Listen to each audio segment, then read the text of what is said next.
विज्ञान सम्मत ଆପଣ ଦେଖିଲେ ଜାଣିବେ। संपूर्ण ଶୁଣନ୍ତୁ ପ୍ଲିଜ୍। ନୂଆ ଦେଖୁଥିଲେ ସବସ୍କ୍ରାଇବ୍ କରନ୍ତୁ, ଲାଇକ୍ଟେ କରନ୍ତୁ।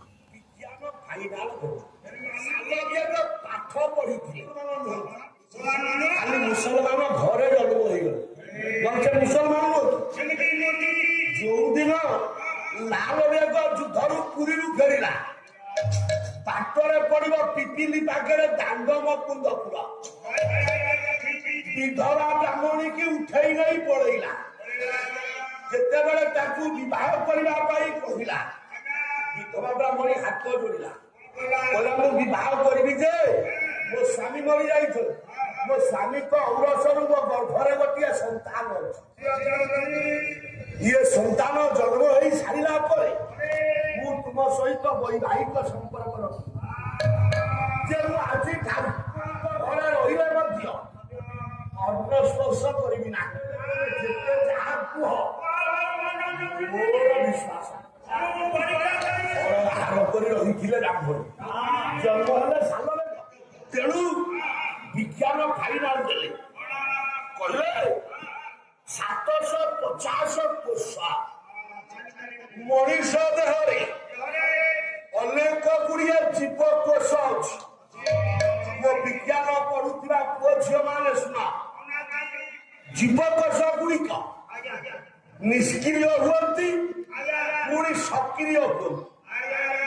ଇଏ କୋଟି ଠାରୁ ପାଦ ଭିତରେ, ଇଏ କୋଟି ଠାରୁ ପାଦ ଭିତରେ 750ଟା ଜୀବକୋଷ ଅଛି।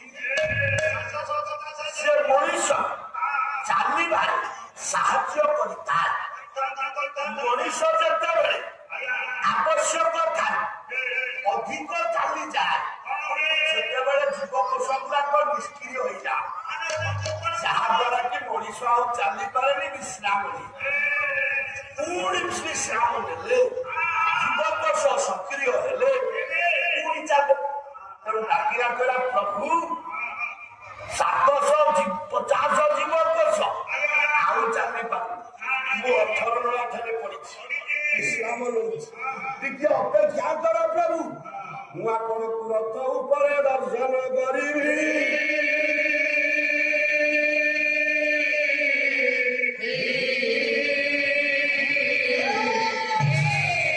ସେତିକି ନୁହଁ, ଏପଟେ ଆଇଲା ଆମର ଗଜ, ଲକ୍ଷେ ଗଜରୁ ଡାକୁଛି। ପ୍ରଭୁ କେମିତି ଶୁଣିଲେ? ପାଖରେ ଜଣେ ବସିଛି ଶୁଣି ପାରୁନି, ପ୍ରଭୁ କେମିତି ଶୁଣିଲେ? ତାକୁ ଆଜ୍ଞା ଭାଗବତ ଫାଇନାଲ। ମୁଁ ଆକୁ ଯଦି କଥାର୍ଥ କରିବି ସୁନ୍ଦର ହବ। ତାକୁ ଆଜ୍ଞା ଭାଗବତ ଫାଇନାଲ ଦେଇଦେଲେ। କହିଲେ ସେତେବେଳେ ମୋବାଇଲ କି ଟେଲିଫୋନ ନଥିଲା, ଚିଠି ଦେଇ ପଠେଇଲେ ପାରା, ଗଣି, ଚଢି, ଚଢେଇ, ଛୁଆ ଏଇମାନଙ୍କୁ ପୋଷା ଯାଉଥିଲା ଚିଠି ପାଇଁ। ସେତେବେଳେ ଡାକଘର ନଥିଲା, କିନ୍ତୁ ସେତେବେଳେ ଆଉ ଗୋଟେ ଥିଲା ମୋବାଇଲ। ସେ ମୋବାଇଲଟା କେମିତି ଦୂରାଭାଷ ଥିଲା। ସେ ଦୂରାଭାଷ କେମିତି? ଓଡ଼ିଆ ଭାଗବତ ଫାଇନାଲ। କହିଲେ ଆତ୍ମାକୁ ଆତ୍ମା ଯେବେ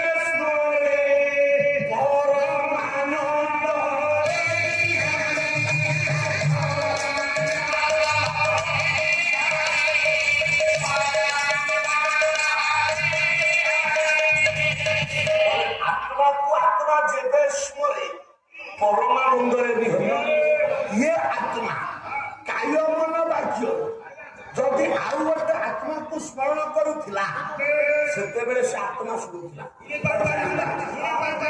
ଇଏ ଆତ୍ମା ଡାକୁଛି ପରମାତ୍ମା। ତେଣୁ ଆତ୍ମାର ଡାକ ପରମାତ୍ମା ବି ନିଶ୍ଚିତ ଶୁଣିବେ। ଏବେ ବି ସେଇଆ ଅଛି। ଯଦି ଆପଣ କାୟ ମନ ବାକ୍ୟରେ ପ୍ରଭୁଙ୍କ ଡାକରେ ନଜର ଲଗାଇଲେ, ତେଣୁ ସେଦିନ ଠିକ ଅଛି, ପରୀକ୍ଷା କରିଦେବା। ଡାକିଲେ ପ୍ରଭୁ ନାରାୟଣ, ଡାକିଲେ କହିଲେ ସୁଦର୍ଶନ।